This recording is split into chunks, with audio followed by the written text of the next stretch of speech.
Madam ಏನೋ ಮುಖ್ಯವಾದ ವಿಷಯ ಹೇಳಕ್ ಬಂದಿದ್ದೀನಿ, ಹೇಳ್ಬಿಟ್ಟು ಹೋಗ್ಬಿಡ್ತೀನಿ. ನಾಳೆ ಮಾತಾಡೋಣ ಅಂತ ಹೇಳ್ತಿದ್ದೀನಿ ತಾನೆ. ಈಗ ನಾನು ಮಾಡ್ತಿರೋದು ಮುಖ್ಯವಾದ ಕೆಲಸನೇ ತಾನೆ. ಸರಿ ಬಿಡಿ, ನೀವು ಹೇಳಿದ ಮೇಲೆ ಏನೋ ಹೊರಡ್ತೀನಿ, ಬರ್ತೀನಿ.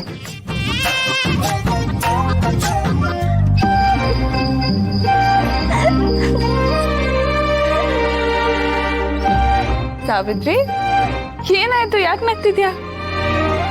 ಅಲ್ಲ ಅಮ್ಮವ್ರೆ, ಎಲ್ರೂ ಜಗಳ ಮಾಡಿ ಪಿರುತಿ ಮಾಡ್ತಾರೆ, ಅಥವಾ ಪಿರುತಿ ಮಾಡಿ ಆಮೇಲೆ ಜಗಳ ಮಾಡ್ತಾರೆ.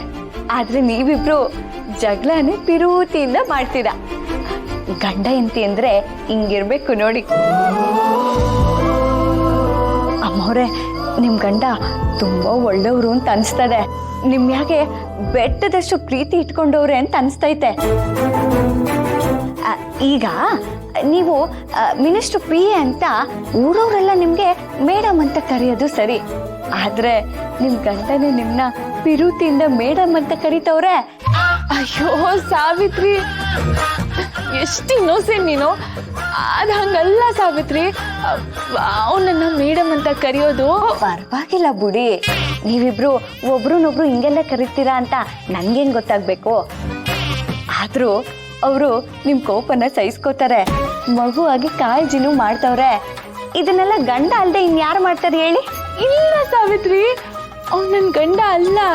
ನೋಡಿ, ನೀವ್ ಮಾತ್ರ ಅವ್ರನ್ನ ಅವನು ಇವನು ಅಂತೀರಾ. ಆದ್ರೆ ಅವ್ರು ನಿಮ್ನ ಎಷ್ಟು ಪಿರುತಿಯಿಂದ ಗೌರವದಿಂದ ಮಾತಾಡ್ಸ್ತವ್ರೆ. ಅದ್ರಲ್ಲೇ ಗೊತ್ತಾಯ್ತದೆ ಅವ್ರು ನಿನ್ನ ಏಟು ಸಹಿಸ್ಕೊಂಡವ್ರೆ ಅಂತ. ನೋಡಿ, ನೀವು ಸುಮ್ಕೆ ನನ್ಗೆ ಈ ವಿಚಾರದಾಗೆ ಸುಳ್ಳು ಹೇಳ್ಬೇಡಿ. ನನ್ಗೇನು ಅರ್ಥ ಆಗಲ್ಲ ಅನ್ಕೊಂಡ್ರಾ? ನಾನೇನು ಅಟ್ಟೊಂಡಡ್ಡಿ ಅಲ್ಲ. ಒಟ್ನಲ್ಲಿ ನಿಮ್ಮನ್ನ ಪಿರುತಿಯಿಂದ ಗೌರವದಿಂದ ಮಗುವಿನಂಗೆ ಕಾಳಜಿ ಮಾಡೋಂಥ ಗಂಡನೇ ಸಿಕ್ಕವ್ರೆ. ಸರಿ ಸರಿ, ಬನ್ನಿ ಬಿರ್ನೆ ಕೆಲಸ ಮುಗಿಸೋಣ.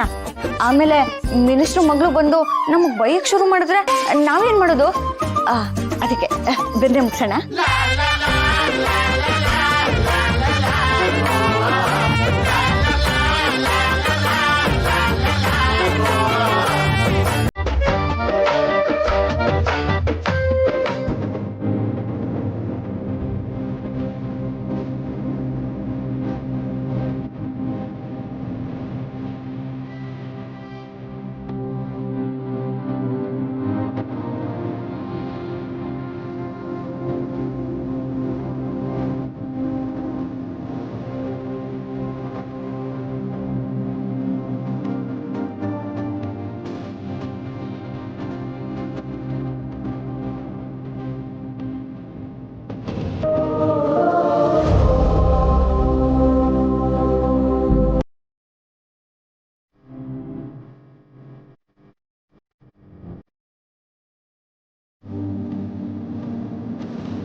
ಮುದ್ದ ಕಾಣಿಸ್ತಾ ಇದೆಯಾ?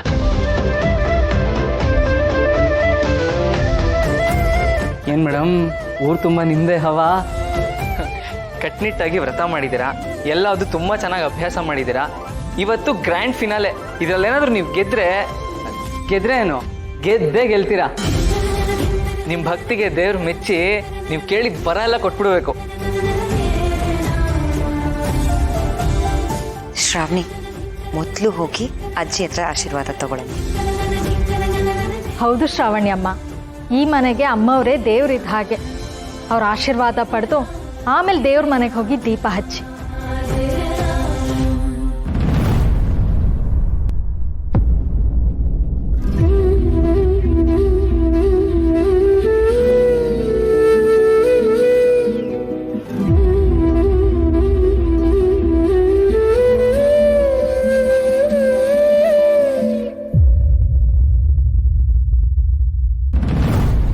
ವೀರೇಂದ್ರ,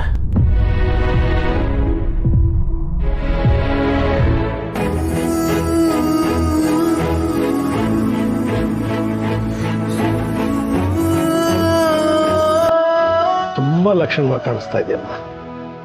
ಸಾಕ್ಷಾತ್ ಮಹಾಲಕ್ಷ್ಮಿ ಹಾಗೆ.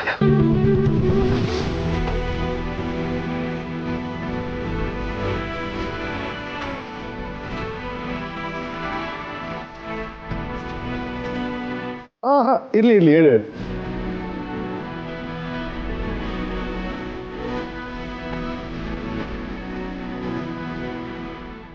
ಥ್ಯಾಂಕ್ಸ್ ಅಪ್ಪ.